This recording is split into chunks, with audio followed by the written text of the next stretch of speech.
friends. Welcome back to English Podcast Flow. I am so pumped for today's episode. Hey everyone. Alice, why are you so excited? What's going on?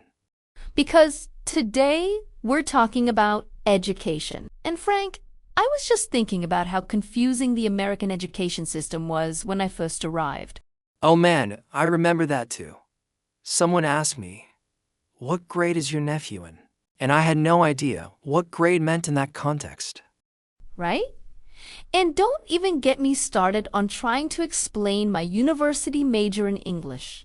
So today, we're breaking down everything from kindergarten all the way to college, majors, degrees, all of it. And we're doing it podcast style with real dialogues you can practice. So grab your headphones and let's dive in. Real quick, if you're here with us learning, we're incredibly grateful for you. Would you take just 5 seconds to hit subscribe and turn on notifications? It helps us so much. And smash that like button. Every single like helps other English learners find this channel. You're building this community with us. Thank you for being here. All right, let's talk education. Okay, Frank, let's start from the very beginning. My neighbor has a little girl, and last week she told me, Emma starts kindergarten next month. What exactly is kindergarten? Kindergarten is usually for kids who are 5 years old. It's the year before first grade. It's where kids learn basic things like letters, numbers, colors. So it's like the introduction to formal school? Exactly. Before kindergarten, some kids go to preschool or pre-K, which is for ages 3 or 4. Oh, so preschool comes before kindergarten, then first grade. So a 6-year-old would be in first grade, a 7-year-old in second grade, and so on. Generally, yes, though it can vary a little depending on when their birthday is. Okay, let me practice this. Repeat after me. Everyone, my son is in kindergarten. Good. Now try this one. My daughter just started first grade. She's in elementary school. Perfect. Now, Alice, let me ask you something.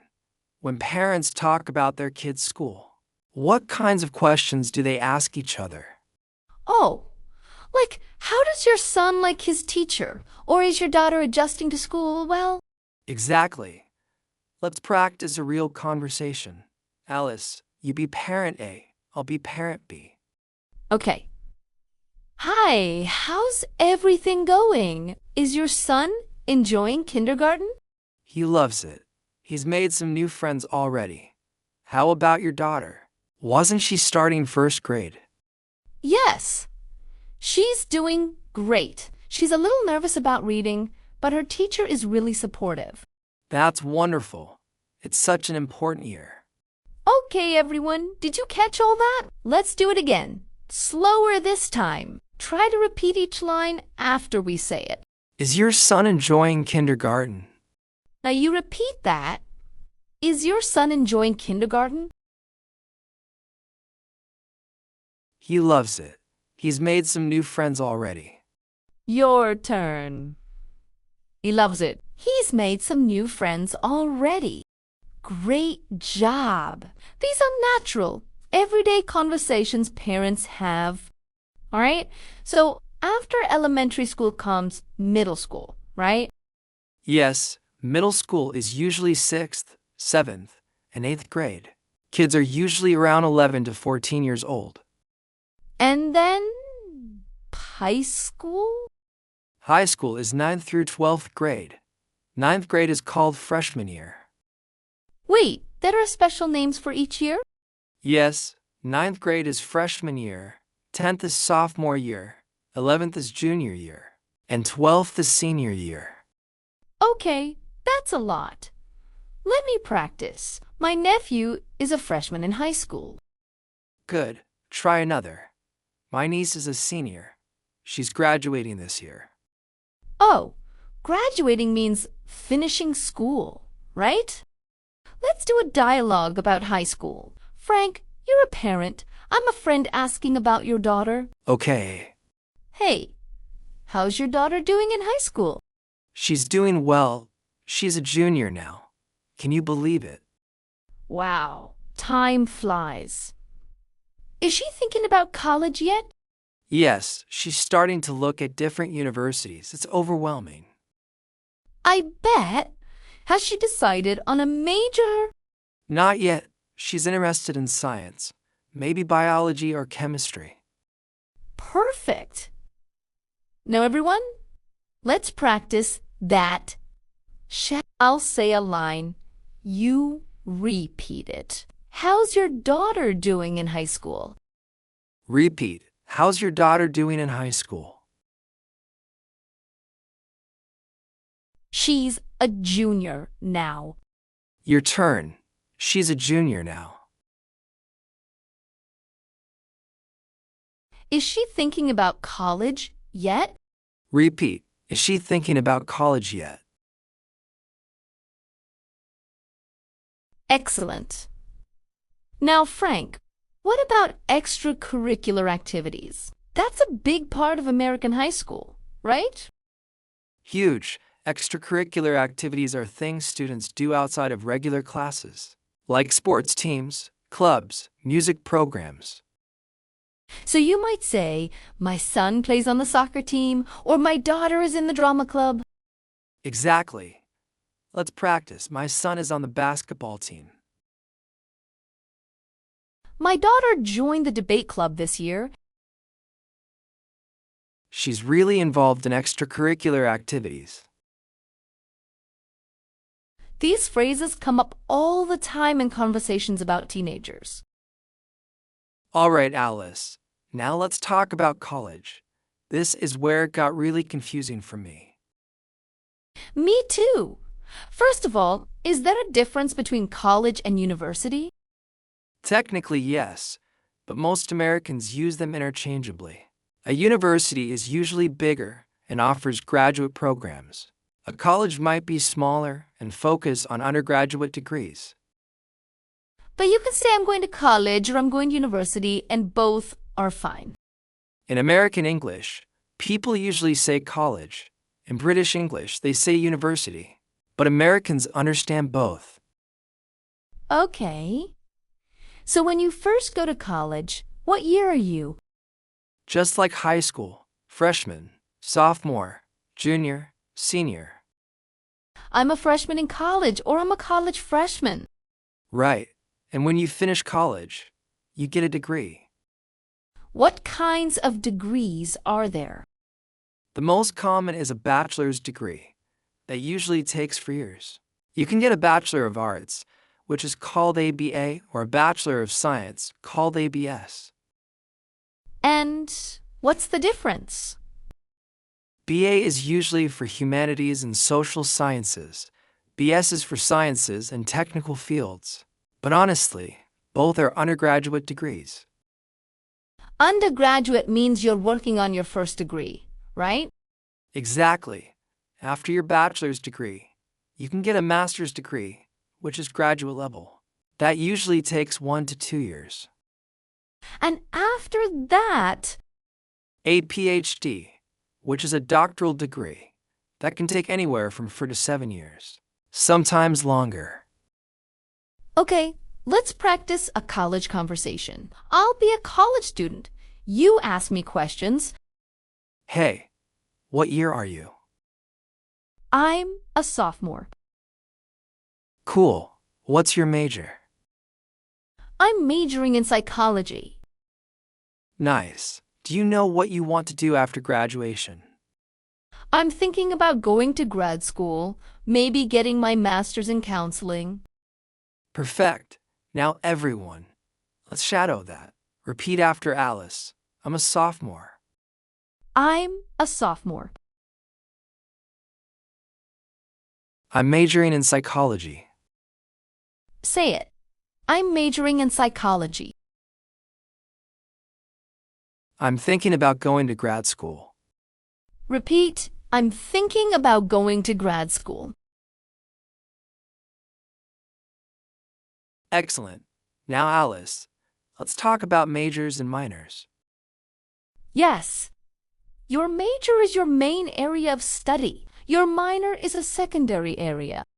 So you might say, I'm majoring in English and minoring in history.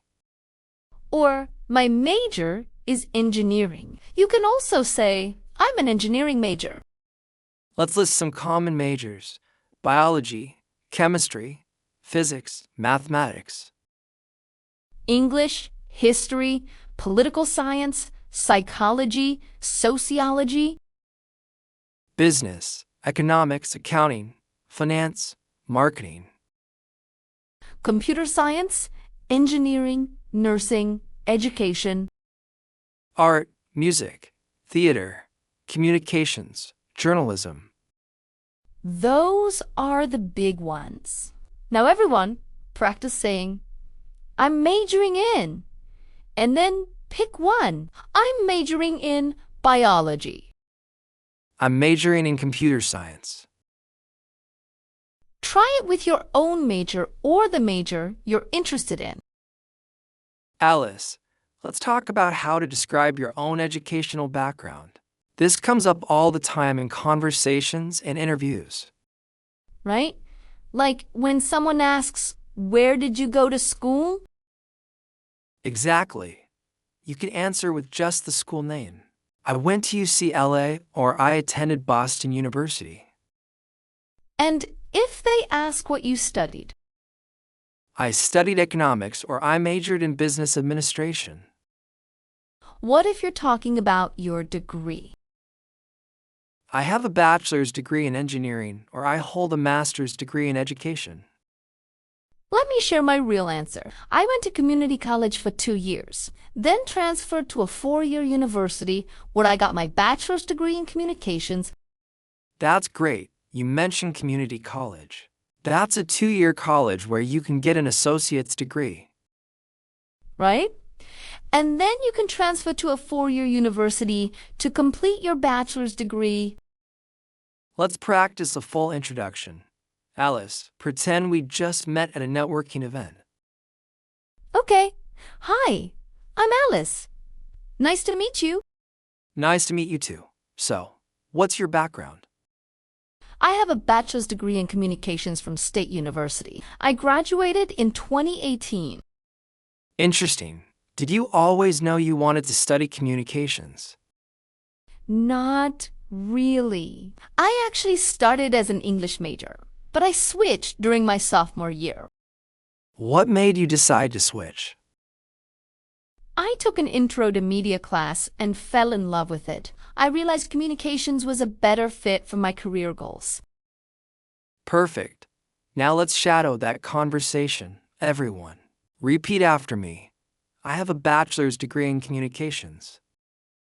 I have a bachelor's degree in communications. I graduated in 2018. Say it. I graduated in 2018. I switched majors during my sophomore year. I switched majors during my sophomore year. Great job. These are natural ways to talk about your education. Okay, Frank. Let's get real for a minute. What were some challenges you faced in your education? Honestly, I struggled with math in high school. I almost failed algebra. Really? What happened? I had to get a tutor. A tutor is someone who gives you extra help outside of class. Did that help? It did. I ended up passing the class. It taught me that asking for help isn't weakness, it's smart.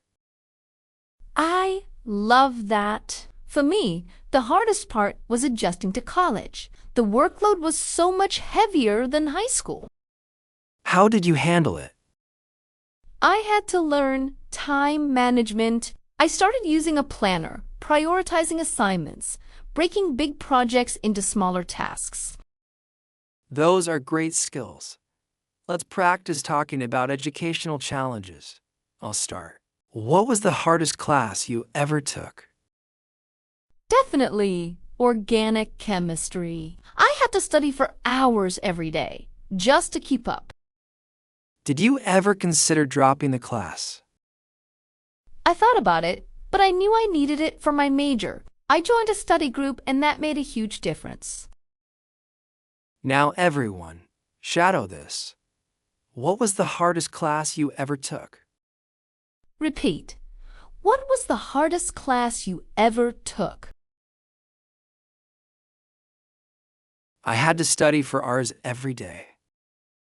I had to study for hours every day. I joined a study group. Say it. I joined a study group. Excellent, Alice. What about positive experiences? What's your favorite educational memory? Oh, my study abroad semester in Spain, that changed my life. Study abroad is when you spend a semester or years studying in another country. Yes, I lived with a host family, took classes in Spanish, traveled on weekends. It was incredible. I wish I had done that. I was too nervous to leave home. It's never too late. You could do an international program now. That's true. Maybe I will. All right, everyone. Let's end with one complete, authentic dialogue about education. This is something you might hear at a party or social event. Alice and I will have the conversation first. Then we'll repeat it slowly so you can shadow us. Ready? So, do you have any kids? Yes, I have to. A son in high school and a daughter in middle school. Oh, nice. How old are they? My son is 16. He's a junior. My daughter just turned 13. She's in 8th grade. A junior? Is he thinking about college? He is. He wants to study engineering, so we're looking at schools with strong engineering programs. That's exciting. Is he involved in any activities at school? Yeah, he's on the robotics team, and he plays varsity soccer. Wow, he sounds busy. And how about your daughter? She's really into art. She's taking advanced drawing classes, and she's in the school art club. That's wonderful. It's great that they're both finding what they love. Definitely. We're just trying to support their interests. Now we encourage you guys go through that again, line by line, for shadowing practice. Your turn. Go to the comments and tell us, what did you study in school? Or if you're still studying, what's your major? Write it in English. Practice those phrases we taught today. I studied, or I'm majoring in.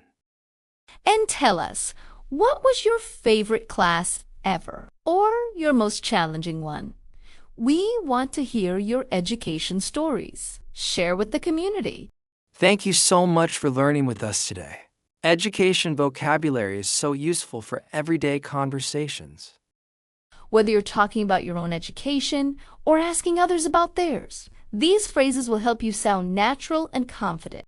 Practice those shadow exercises. Listen to this episode again. Repeat the dialogues out loud. That's how you build real fluency. We're so proud of you for showing up and doing the work. See you tomorrow. Keep learning, keep growing, keep that English flowing, and we'll see you in the next episode. Bye, everyone.